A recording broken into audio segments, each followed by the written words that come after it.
إلى الجزائر، حيث عبر مغردون عن غضبهم من تغريدة للسفير السعودي في البلاد اعتبروها تهديدا صريحا لهم، وأطلق النشطاء حملة لرفض هذا التهديد.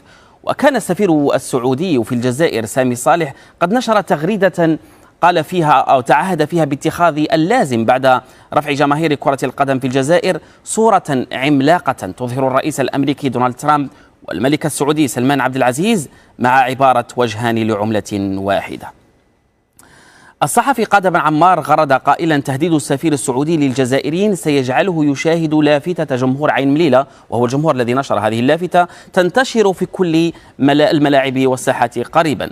أما أبو بكر فقال: الشعوب تعبر عن رأيها وهذا من حقها، والشعب الجزائري لم يقصد المواطن السعودي الشقيق، وإنما هي رسالة موجهة لحكامه بما أنهم بشر غير معصومين وليسوا أنبياء، وهذه ليست فتنة، لأن الفتنة تأتي من القوي والشعوب غلبانة.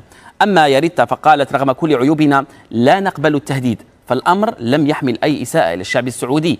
كل السياسات المتبعة في العالم قابلة للنقد والانتقاد، لأنها بكل بساطة من صنع البشر.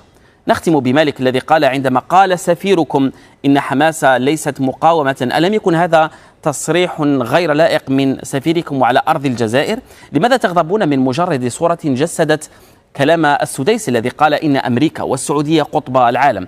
الصورة جسدت كلامكم فقط، نحن لا نريد فتنة.